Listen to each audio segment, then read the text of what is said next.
Hi, I'm Dr. Matthew Joby. Welcome to the podcast. In this episode 8, part 1, we'll be looking at Wilhelm Wundt and some of the first experiments in the new science of psychology. That's today on the Dr. Joby podcast.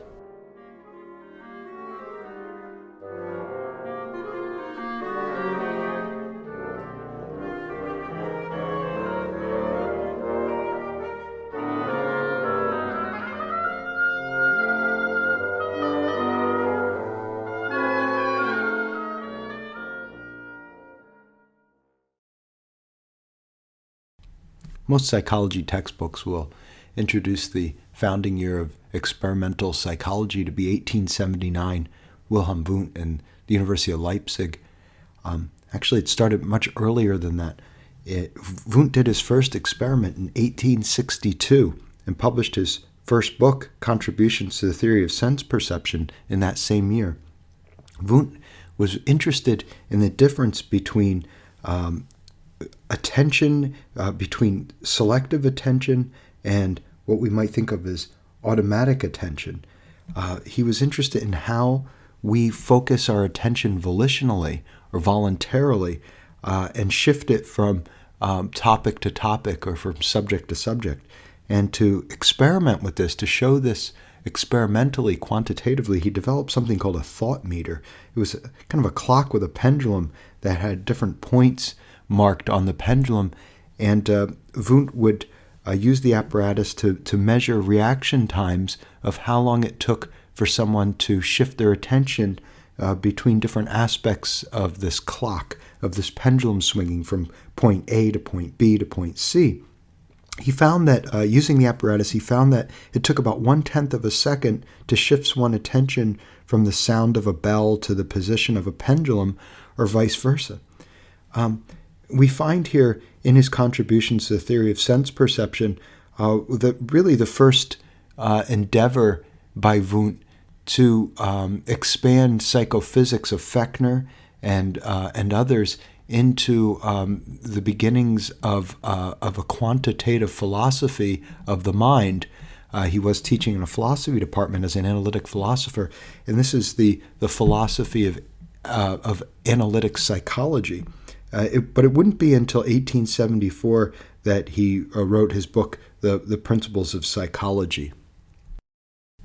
So as Wundt was interested in voluntary attention and how we selectively attend to things, his approach to psychology is referred to as voluntarism because it had to do with the voluntary attention shifting. We often learn incorrectly in Introduction to Psychology textbooks that Wundt was a structuralist, and this is a historical inaccuracy that unfortunately persists in all the textbooks that I've encountered. But we should make a note that structuralism was a different kind of psychology practiced by a student of Wundt's named Titchener, Edward Titchener.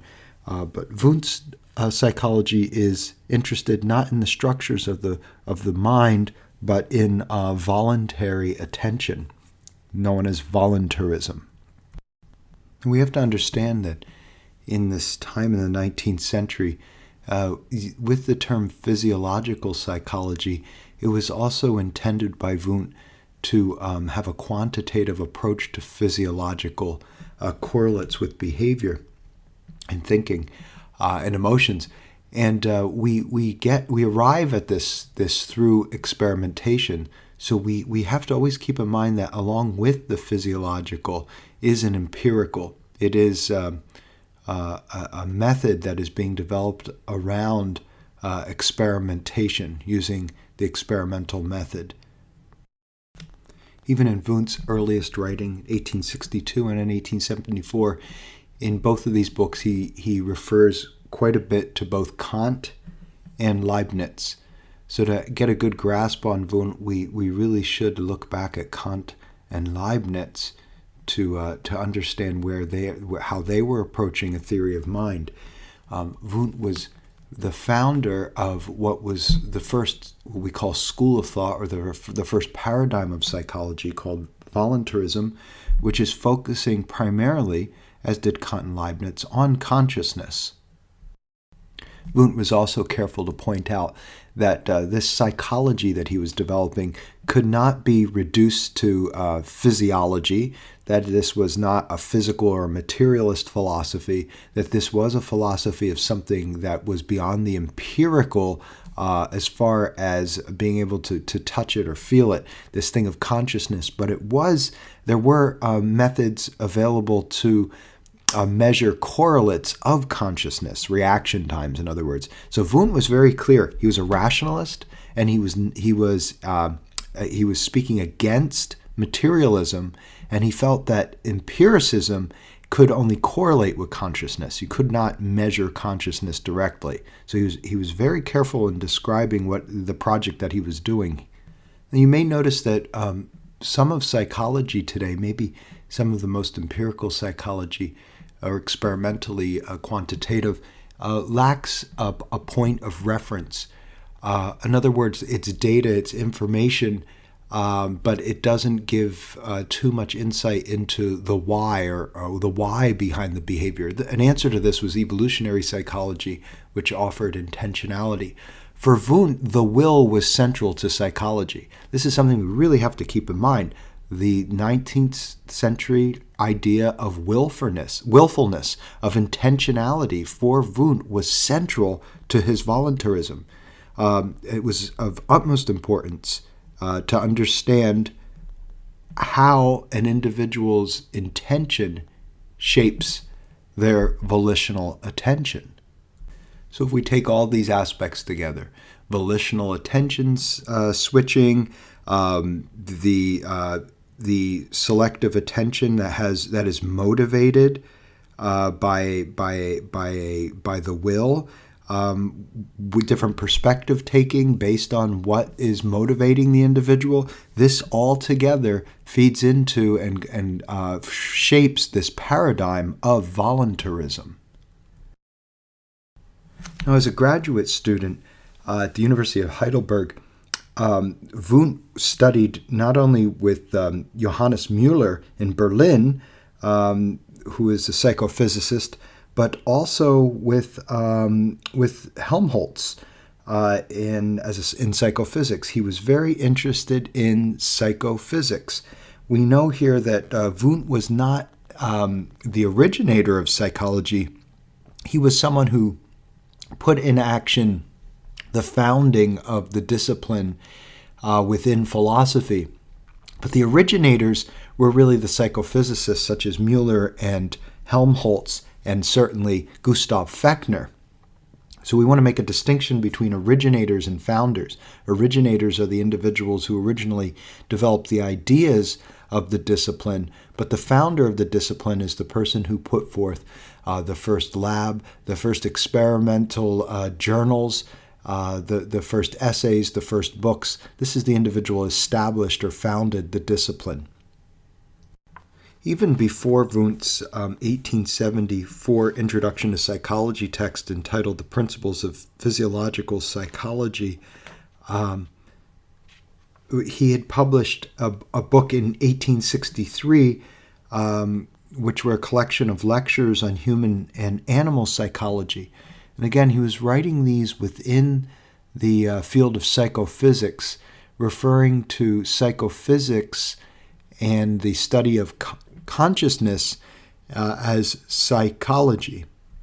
As early as Wundt's lectures in 1863, and also in his final work on Volker psychology, folk psychology, or what we'd call social psychology or cultural psychology today, Wundt pointed out that this experimental method was fine for the study of consciousness, for reaction times, for attention shifting, but he felt that it would be quite useless for any higher order mental processes. He felt that for these areas of complex social interaction and emotions, that the best psychology should do would be to systematically observe and document and demonstrate patterns or trends. But as far as experimental research was concerned, he felt that it was quite useless in higher mental functions. Wundt's criticism of experimental psychology for higher functions is relevant today. In fact, his arguments are quite sophisticated, much more sophisticated than much of the arguments put forth in contemporary research in the area. And they can be discovered in his final multi-volume work in Volcker Psychology. So in the first part of his 1863 work on the lectures of human and animal psychology, the first part focused on a review of sensation and perception and the personal equation. The second part of the lectures discussed aesthetic and religious feelings, moral judgments, and the development of societies, language, religion, and the will. And this is again repeated, as I said, in his final work. So his first work and his final work, which is a 10-volume, a massive 10-volume series of writings on social psychology, really focus on the same higher order mental processes, which included no experimental work whatsoever. For Wundt, experimentation was limited to psychophysics and consciousness. So the story with Wundt and psychology at the University of Leipzig goes back to about 1875. In 1875, Wundt proposed to teach an experimental psychology course, but the university couldn't provide space for the lab equipment. It's very curious. One has to wonder how much space would have been needed for a limited amount of lab equipment at that time. He ended up teaching courses in anthropology, logic, and language. Now, before that, Wundt had taught at the University of Zurich in Switzerland before moving to Leipzig to teach philosophy, scientific empirical philosophy. So they assigned him courses, and this is what his desire was. It was a little different from what the college needed him to teach. So he was assigned courses in anthropology, logic, and language. But by 1879, he was given a small area to set up a research lab. And this is usually the demarcation of the beginning of scientific psychology, and it was a modest, small laboratory dedicated to psychological research. Now, even though Wundt's classes did run the class in the lecture in laboratory psychology, it wasn't mentioned in the university catalog until 1883. This is a few years after it. It actually had to prove itself, it seems. The lectures would begin to become popular, and sometimes the lecture hall was filling up with over 200 students. And so in 1881, Wundt, a great PR person for psychology, maybe the greatest PR person that psychology could have had as a founder, started a journal. The journal was devoted to experimental psychologies. The journal was called Philosophical Studies. He wanted to call it Psychological Studies, but that journal name had already been taken by a journal for spiritualism and parapsychology. But several years later, he did switch the name from Philosophical Studies to Psychological Studies. So the coursework, the journal publication became more and more popular. In 1882, the university moved him from a small one-room laboratory into an 11-room facility that had originally housed the gynecology department. And in 1897, Wundt was given an entire building, which he helped design. And so we see that the field of psychology, thanks to the University of Leipzig's support and with Wundt, really became established. But what was left was to prove that psychology had some value. At this point, there were people getting 186 doctoral dissertations in his life. That's 70 in philosophy and 116 in psychology. But where were these people teaching? There weren't psychology departments. There weren't jobs for psychologists. This was a field that really had to prove itself. So Wundt was simultaneously establishing the field, but had to justify it, had to prove that it was useful to society in some way. And the journal, books, and laboratory experiments research were working towards this end. So we really have to realize the kind of PR agent that Wundt was for psychology. Wundt was actually so prolific in his writing that it's estimated by Boring, the historian of psychology, that he, over his lifetime, he wrote some nearly 54,000 pages of text. Only a few days before his death, Wundt completed his autobiography, and it's a fascinating read. And Wundt finally did pass at the age of 88. Wundt pointed out early in his project that his psychology would be interested in studying immediate experience. And this is interesting because this is much different than what we do today in psychology. For Wundt, immediate experience was consciousness as we experienced it in the moment. This is similar to what we'll be studying in phenomenology, experiencing things as they are in the moment. For Wundt, other sciences studied mediated experience. That means it was experience that was represented through instruments, through models, through numbers, microscopes and telescopes, whatnot. But psychology wasn't about studying things through technology, but rather studying the immediate experience of consciousness, things in themselves. Now, the part that's very different compared to how we experience maybe consciousness today, or how we think of it, is Wundt's idea that you could break down a conscious experience into elements, into components.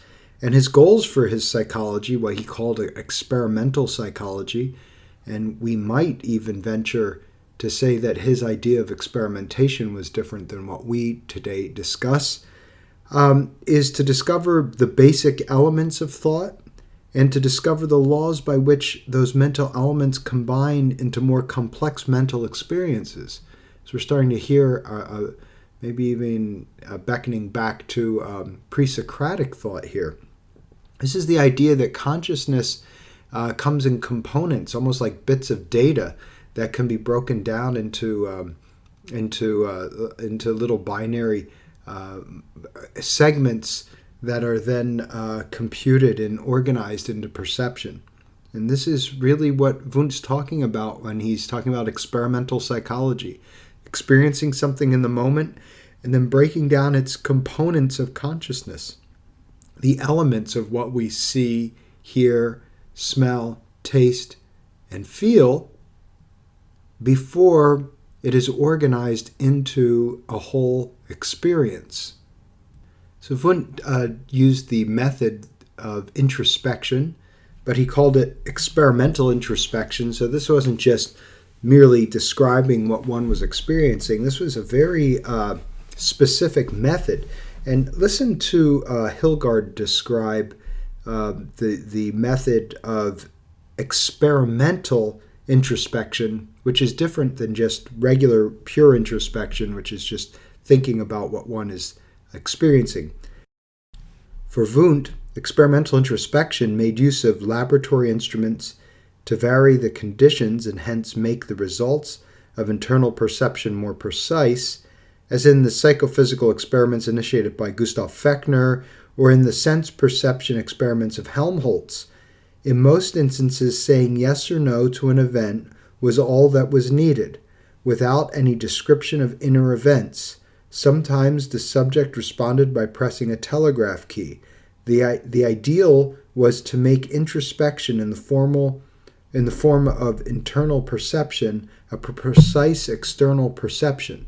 So we're seeing here is an attempt to do away with subjectivity and to be able to share and report with others an objective experience of the elements of consciousness as it occurred without the reflective, subjective meaning that's put into consciousness, Wundt felt secondly.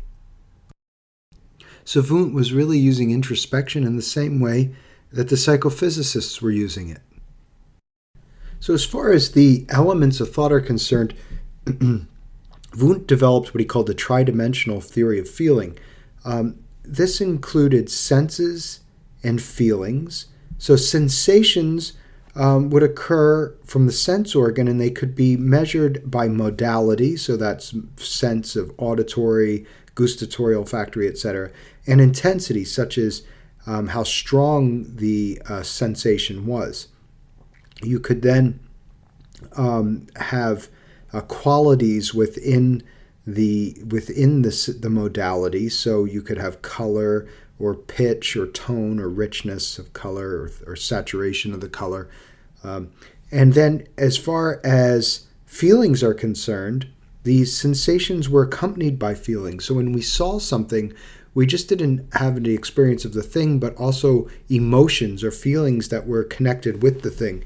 And Wundt referred to his tridimensional theory of feeling, which he described in terms of three attributes: pleasantness and unpleasantness, excitement and calm, and strain and relaxation. So Wundt's saying that when we see something, we have a sensation of sight. That image can either be intense, have an intensity, strong or weak, and it has a modality, in this case the visual sense, and then it's accompanied by a feeling. And that feeling can be broken down into elements of being either pleasant or unpleasant, causing excitement or calm, and causing strain or relaxation. And this is what he meant by analyzing the elements of consciousness. And this, for Wundt, is what experimental psychology was. So the elements of thought within themselves are not what we experience from day to day. Wundt called what we experience day to day as perception. And for Wundt, perception was how these elements were combined in three distinct ways. The first factor in how we perceive, each of us would perceive these elements uniquely, would be our physical makeup. The second would be our the situation itself as it's presented to us, and the third would be our history, how we come to understand the things that we encounter. So Wundt felt that perception had three influences, and this created a perceptual field, and the part of the perceptual field that we focus on is called apperception. It's apperceived.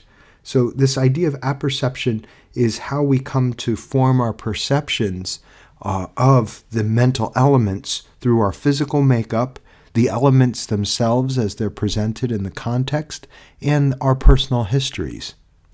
Arthur Blumenthal, who's authority on Wundt, describes Wundt's ideas of what he called creative synthesis, and that's how the elements combine in unique ways to create new experiences. Listen to Blumenthal.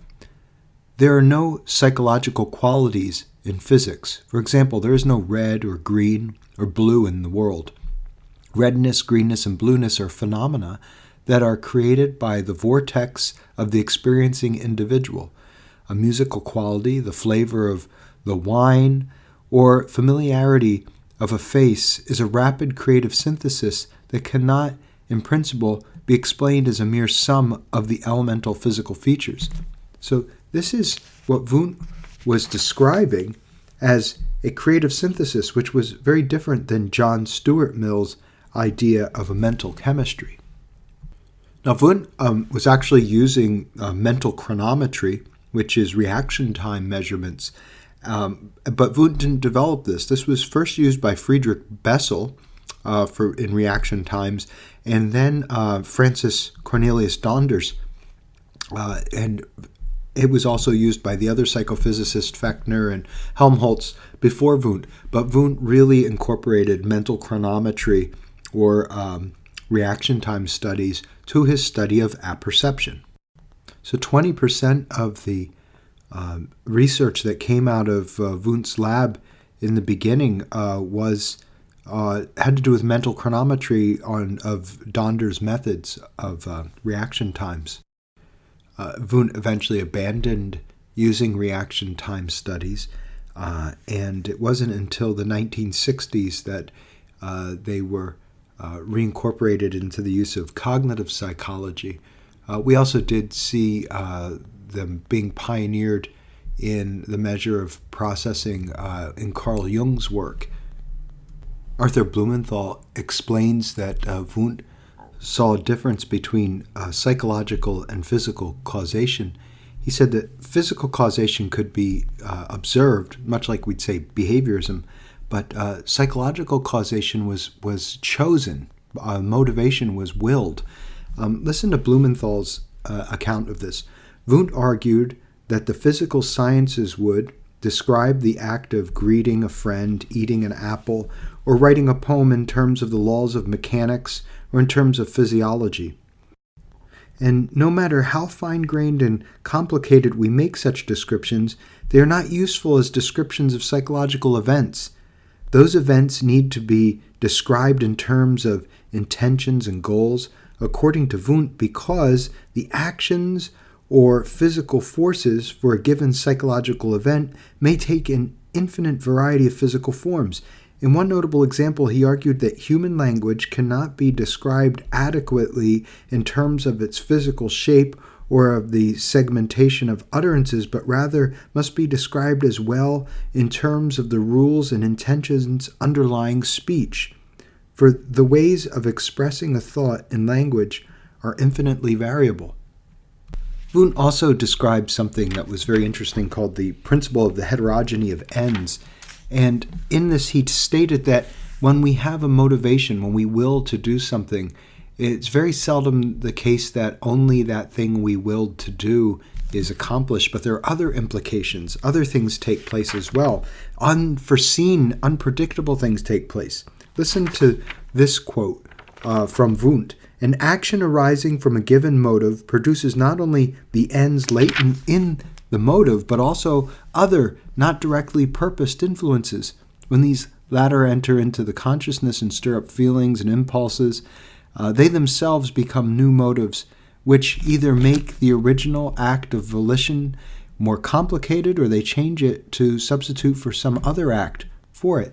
This is really showing that Wundt's describing almost like a chaos theory of consciousness.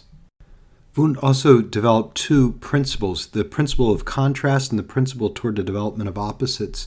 The principle of contrast, he explained, formed an intensity by opposition. So when something came about in opposites, in contrast, the contrast intensified each of the polar opposites.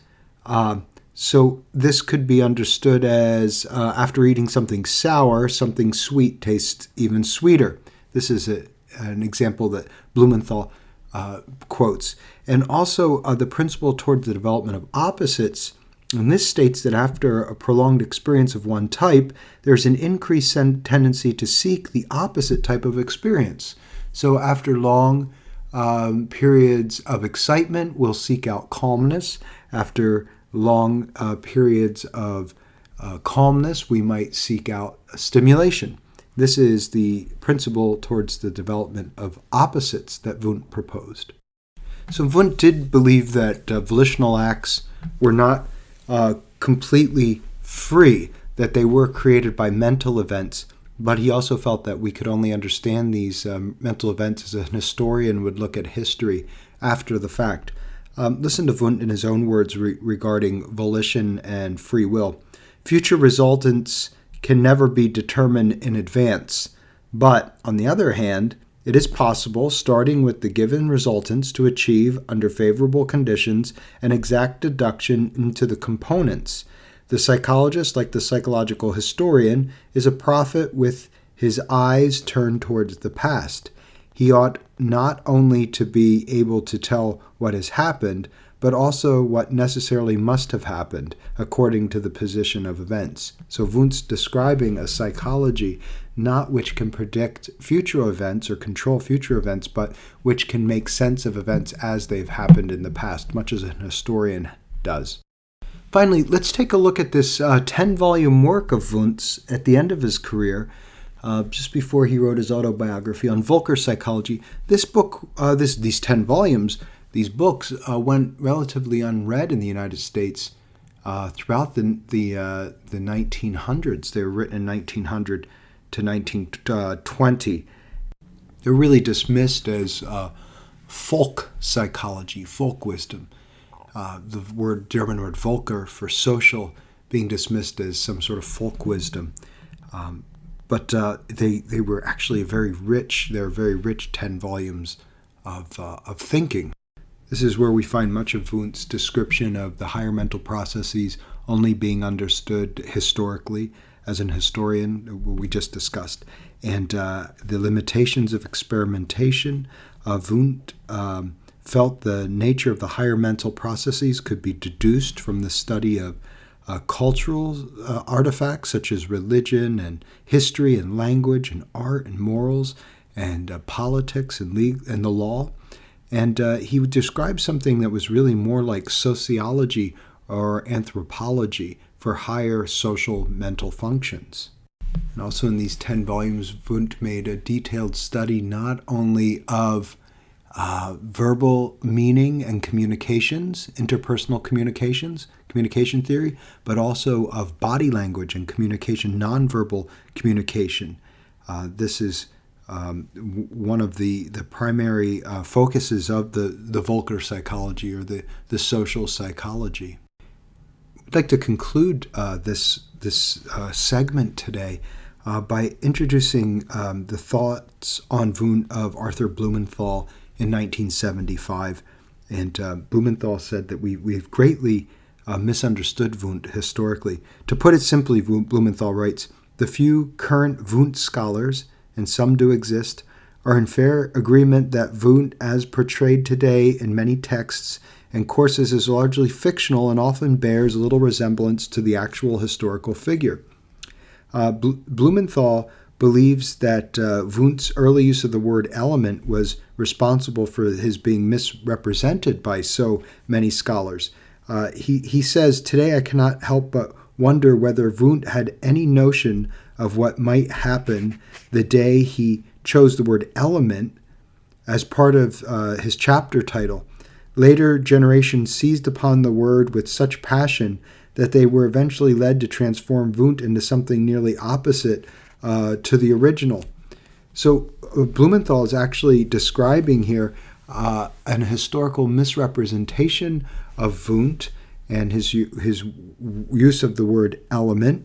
And in many ways, contemporary experimental psychology has maybe shaped Wundt in an image that lends support to its own contemporary ideology, certainly overlooking Wundt's work in the Volcker psychology, which dismisses much of what contemporary experimental psychology touts as its achievements. Blumenthal concludes, "Strange as it may seem, Wundt may be more easily understood today than he could have been just a few years ago. This is because of the current milieu of modern cognitive psychology and of the recent research on human information processing." And in my book, PostCognitive Negation, I argue that we take a radical rereading of Wundt, not as a pioneer psychologist primarily, but as a master media public relations designer of the media event of psychology. This is an individual who took a collection of methods and applications in psychophysics. He brought them together under a name, psychology, started teaching a class in psychology, started publicizing that class, developing interest by teaching a few hundred students a semester in this new class, began doing research and publishing and writing books on that research, publishing journal articles, creating journals, developing a base of the field, which then eventually manifested as its own department once there were enough students taking the one class that the university saw it was very popular. They then began to build its own department. Wundt, meanwhile, writing and promoting the psychology, finding ways to make it appealing to establish the field. This was we really see here a media event. Wundt as a great public relations manager. What we turn to now is students of Wundt and how they presented Wundt's work and Wundt's psychology to the rest of the world, but changed it a little and made it their own, and maybe even presented Wundt through their own eyes. And we'll see that this developed into other schools of thought. So in our next part of episode 8, we're going to be looking at Edward Titchener. Thanks for listening.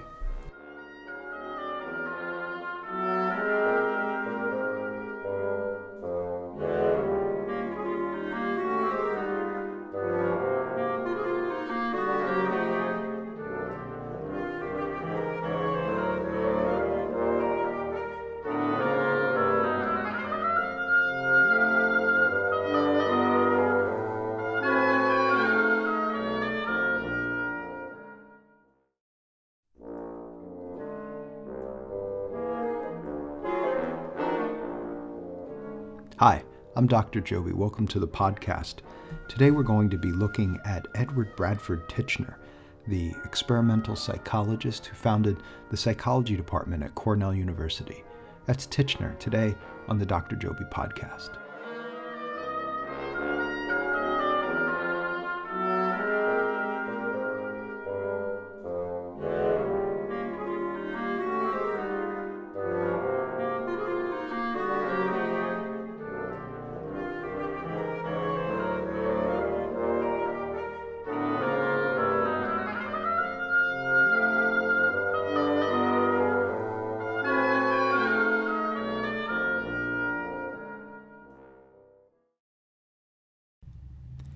Edward Bradford Titchener was born in Chichester, England in 1867, and he attended Oxford University, and then he went on to study for his Ph.D. in Leipzig under Wilhelm Wundt. Titchener eventually made his way to Cornell University, where he began the psychology department, experimental psychology department, and in 1927, Titchener died. How Titchener came from Chichester and arrived in Ithaca, New York is a fascinating story, and his influence on American psychology at the time up until behaviorism is quite profound. So let's take a look at how that occurred, how Edward Bradford Titchener, a young man from Chichester, England, ends up in Ithaca, New York. While Titchener was studying with Wundt in Leipzig, earning his Ph.D., he befriended an American psychologist named Frank Angel. And Angel had graduated, and he went off to actually be the originator, the founder of the psychology department at Cornell University. Although Titchener is the individual who's known to be the intellectual who established it and firmly placed it in the history of American psychology. But Angel decided to take up a position at Stanford University, which has an interesting history of all of its own. And when Angel left Cornell, he remembered his friend Titchener, and he offered the position of psychology chair. He really was the chair. It was the extent of the department. Was the sole faculty member, and Titchener, who had his heart set on bringing psychology to Oxford. Oxford had no interest in this, so Titchener found himself moving to Ithaca, New York, where he went on to develop the largest graduate school in psychology in the country. He was only 25 years old when he did this, and he went on to remain at Cornell for the remainder of his career, and really had quite an impact on American psychology, although he did remain a British subject for his entire life, he never took on American citizenship. Titchener is certainly one of the fine examples of the positivistic fetishism with experimental psychology. Titchener rejected that anything other than experimental psychology was a true science, and although he understood that things like social psychology and developmental psychology were in existence, he felt that they were not pure sciences. In his own words, science deals not with values but with facts. There is no good or bad, sick or well, useful or useless in science. And he really dismissed much of what was going on in the United States prior to his arrival, basically that of the work of Hall and James, as being not really psychology. For him, real psychology was experimental laboratory psychology, as he defined it, and he was very rigid with this.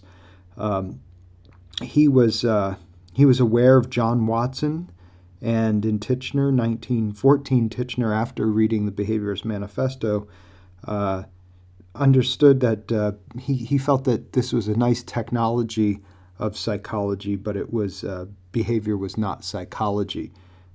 He had a very clear outline of what he felt psychology should be studying and the methods it should be using. Titchener did have a reputation, even in his own time, of being a bit of a rigid authoritarian type.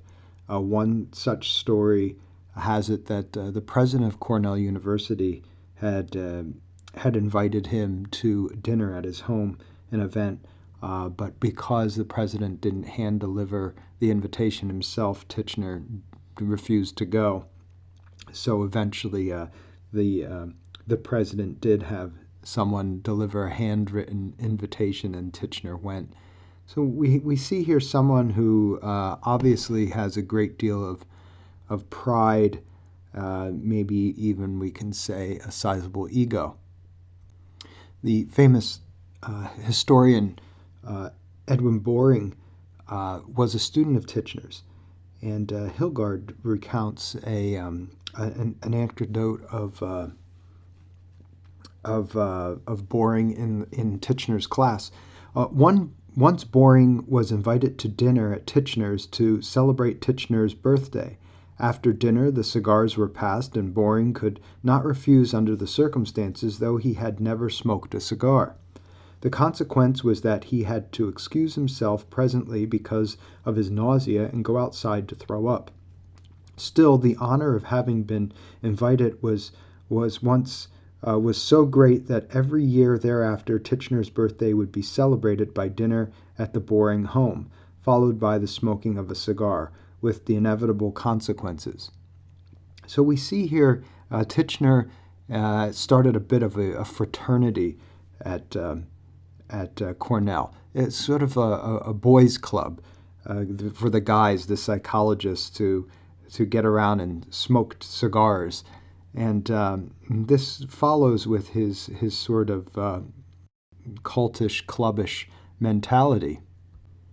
Titchener was also a musician. He gave private music lessons to the Cornell students before there was a music department there, held concerts in his home. Boring goes on to describe this about Titchener. He always seemed to me the nearest approach to genius of anyone with whom I have been closely associated. He was competent with languages, and he could ad-lib in Latin when the occasion required it. If you had mushrooms, he would tell you at once how they should be cooked.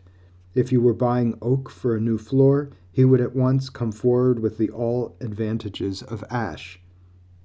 If you were engaged to be married, he would have his certain and insistent advice about the most unexpected aspects of your problems, and if you were honeymooning, he would write to remind you, as he did me, on what day you ought to be back at work.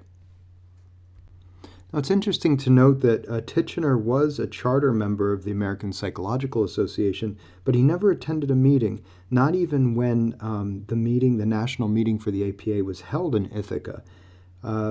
he instead founded his own association where he was in charge, the Experimentalists, and he led this until 1927 out of his house.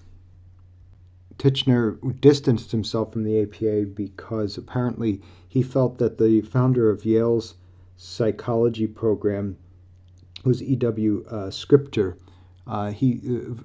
Titchener felt that Scripture was guilty of plagiarism and that the APA hadn't removed him from their society, so Titchener had issue with the APA for that, and also he felt that the APA allowed too much of applied psychology, and Titchener felt it should just be a pure scientific endeavor. So he started his own organization. Now, although Titchener was notorious for not allowing women into his experimentalist club or society, he caught quite a bit of resistance from this. The paradox is that he allowed quite a few women into his graduate school and awarded Ph.D.s at a time when other universities such as Columbia and Harvard did not allow women into the graduate school. The first female doctoral candidate, Margaret Floyd Washburn, earned her Ph.D. from Titchener in 1894. In his first 12 doctorates, 6 were awarded to women. Over his lifetime, there were over 19 of the 56 doctorates that he oversaw. 19 of those went to women. So this is a very interesting paradox with Titchener. He did not allow women. He took a very chauvinistic approach towards women in his society, the experimentalists, the club. But he did take on women in his PhD program and awarded them PhDs. And so we find here a complex character. So structuralism was presented by Titchener as Wundtian psychology. And this is not accurate. Wundt's psychology was voluntarism, and Titchener's version, which he called structuralism, was much different. The idea that Titchener was doing Wundtian psychology was put forth by Boring, who wrote the greatly popular History of Psychology book, who was also a student and we can say a fan of Titchener's. But we have to make some distinctions between Wundtian's voluntarism and Titchener's structuralism. So Titchener's approach, really his structuralist experimental approach, used introspection, which was looking within oneself and describing objectively the elements of conscious experience. That is similar to Wundt's. He was interested in knowing how those elements of experience combine into making consciousness as a whole. And he was also interested in knowing what the neurological correlates were to consciousness. So we see the structure of consciousness being arrived at through description and through introspective description, and then finally how this correlated with the brain as a process.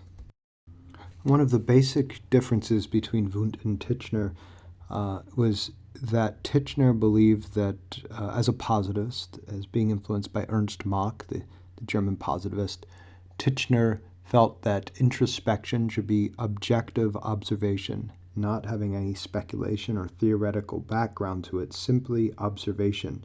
No explanations as to why or what the meaning was, just simply positivistic observation of the event of consciousness, the elements of consciousness. Titchener trained his students to use a very specific form of introspection. This introspective method was observation and description and avoided the stimulus error. For instance, while observing an apple, it would be a stimulus error to refer to the object as an apple. Instead, students were taught to list the elements of the experience of this thing we call the apple. It's kind of like a bracketing, but it's in phenomenology, but it's much more rudimentary than this and not very sophisticated. In other words, describing the hue and the spatial characteristics, red, round, smooth, etc. So this was Titchener's highly objectified introspective method. So what exactly did Titchener mean by a mental element? Well, for Titchener, consciousness was the sum of elements, of the structures. And these elements could either be sensations, ideas, or emotions. So perceptions, elements, sensations are elements of including in perception. There wasn't a distinction between sensation and perception. Sensation and perception were one thing called sensation. The images or ideas were how these sensations combined into images or mental ideas. And then affections were feelings. These were emotions that could influence parts of consciousness and reality. So to introspect would first be to isolate in consciousness the difference between a sensation, an image, and an affection, or a sensation, an idea, and a feeling. The sensations could be sensations and images could be understood in intensity and quality, duration, and clearness, and extensity. Extensity is the impression that a sensation or an image is more or less spread out in space. But moods or affections could only be described in quality, intensity, and duration, but not in clearness or extensity. So for Titchener, although affections or feelings, emotions were part of consciousness, they were distinctly different from sensation and ideas. Titchener was actually trying to identify and chart out, make almost like a table or a periodic table of different sensations, images, and affects. He had identified by 1896 that there were over 40,000 different sensations, and that these were primarily focused around the visual sense. In audition, or the sense of hearing, there were about 12,000. Now, Titchener's approach to emotion was much different than Wundt's. Wundt had, as you will recall, the tridimensional aspects of understanding emotion, whereas Titchener felt that it was only one dimension. Emotions could be understood as either pleasant or unpleasant. There was no need for any other distinction of emotion. So having worked at identifying the various elements, the sensations, Titchener was interested in how these elements combined to form consciousness, how they associated together. He rejected Wundt's notions of apperception and creative synthesis, and he stuck to a very clear associationist model. Here's Titchener in his own words about the law of association. Let us try to get a descriptive formula for the facts which the doctrine of association aims to explain. We then find this, that whenever a sensory or imaginal process occurs in consciousness, there are likely to appear with it, of course, in imaginal terms, all those sensory and imaginal processes which occurred together with it in any early conscious present. Now the law of contiguity can, with little forcing, be translated into our own general knowledge of association. So what we're seeing here is that consciousness association builds through experience for Titchener. Things that occur together become associated together.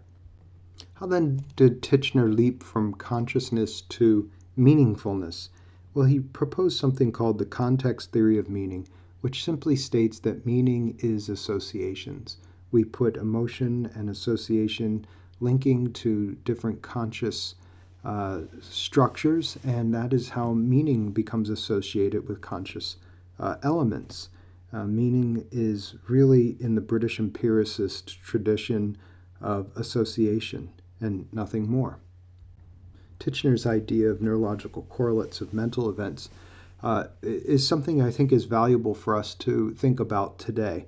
The idea that when we see a neurological, today through computer imaging, for example, when we see something, an area of the brain active in a certain problem-solving task or a certain behavior, it's dangerous to make a claim that the brain is causing the behavior.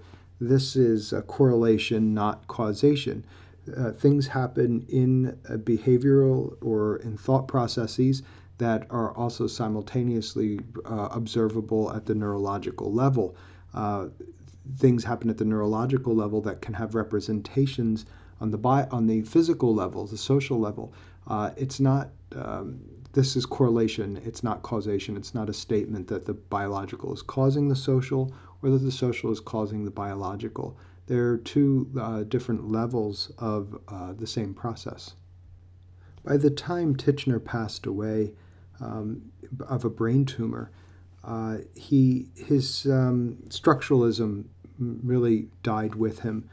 He was the proponent, the strong force behind keeping sensationalism alive in the United States. And after his death, it declined and all but disappeared. I guess one of the major reason that structuralism became extinct in American psychology is because it really had no practical value. It was a completely positivist approach. Titchener kept it alive, and some of his graduate students remained loyal to him until their death. But really, it was difficult to maintain a psychology that really had no functional value whatsoever. Titchener refused to entertain ideas of context and evolution and what the functionalists were doing, and therefore it really fell out of favor. But he did promote and remain true to his positivist view of science and of the science of psychology. But eventually, its lack of usefulness saw it die away. Next in the podcast, we'll be looking at Franz Clemens Brentano, Carl Stumpf, and Edmund Husserl, and the birth of phenomenology. That's next on the Dr. Joby podcast. Thanks for listening.